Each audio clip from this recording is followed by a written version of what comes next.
In this video, I'll show you how to create this magical dispersion effect in Affinity. Let's get started. If you'd like to follow along with me, I've left a download link to the photo that I'll be using in the video description.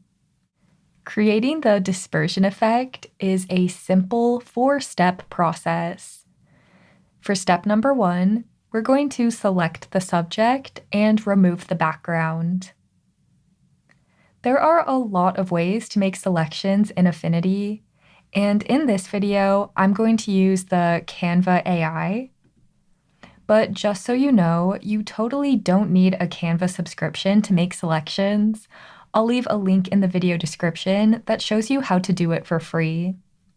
But for this video, I'll go to the Canva AI Studio, and then I'll click on Select Subject. Then I'll go back to the Pixel Studio, and then I'll add a mask to remove the background.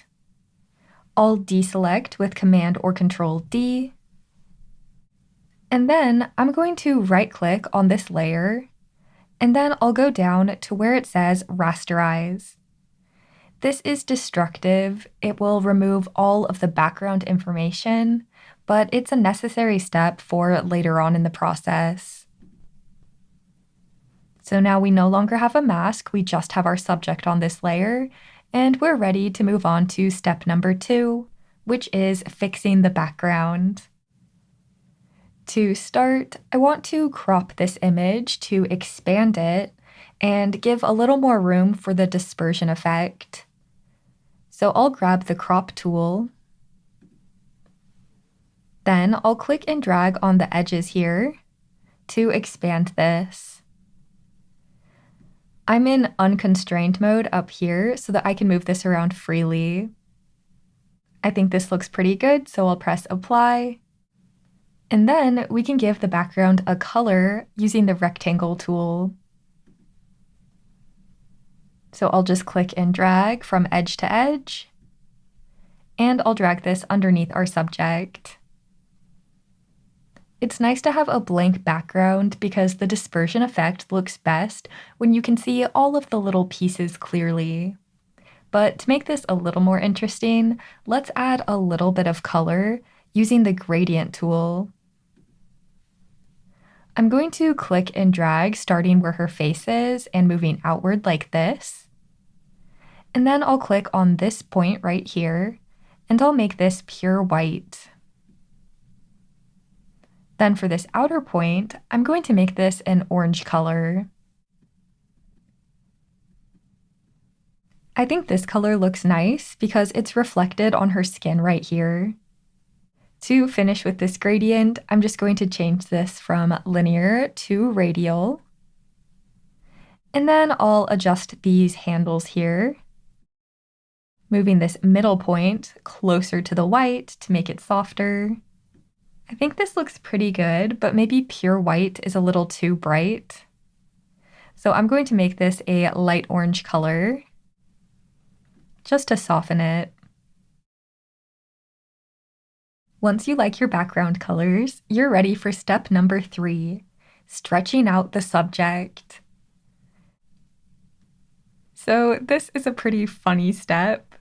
To do this, I'm going to select the subject's layer, and then I'll duplicate it with Command or Control J. Then I'll select the lower layer, and I'll apply a filter to it. Go ahead and select the Liquify filter. Using this, we can click and drag to stretch out our subject. So I'll click and drag, and you can see we're just expanding our subject in the direction that we want the dispersion effect to be. As you click and drag, if you get any holes like this, you can click up and down to fill in those areas. All right, I think the bottom part looks pretty good. Now for this area, it gets a little tricky. I mostly want to expand her hair, not her face, so I'm going to try to click from the edge and move outward. If you get a little bit of her face, that's okay. A little bit of orange peeking through won't ruin the effect. Okay, with that done, I think this looks pretty good, so I'll go to the top here and I'll click on Done. I just wanted to make a quick note here that if your photo isn't stretching very far with the liquefying, it might be because your photo is too big and detailed. For the exercise file, I downsized the original, so let me show you how I did that.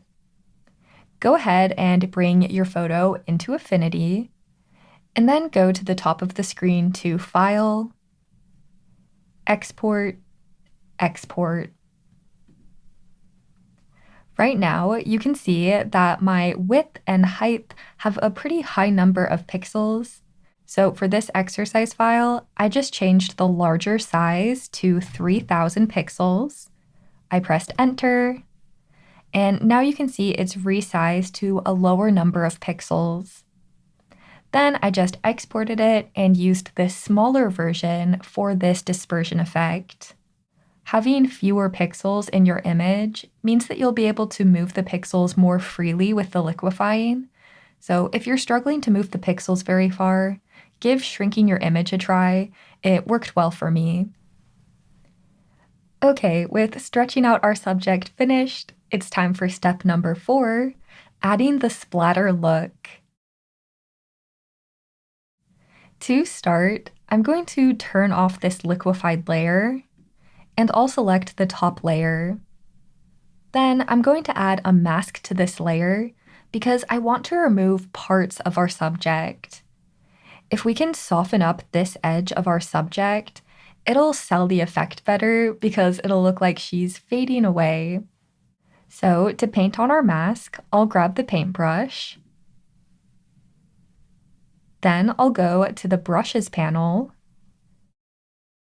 And for this, I like to go into the sprays and splatters category. And then you can scroll through here to find so many different types of brushes. I like to use this ink splatter brush, so I'll click on that to select it. Then I'll go to our colors.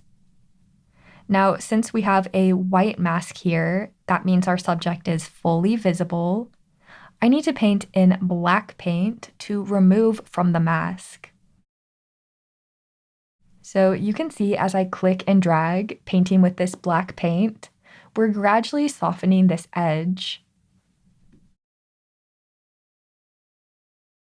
So I like to start with a smaller brush like this, and then we can make the brush larger using the bracket keys. And we can go over it one more time to add a few larger spots. This already looks like she's fading away. This is perfect. Now we can bring our stretched out layer in. I'll turn this layer on, I'll select it, and then I'll add a mask.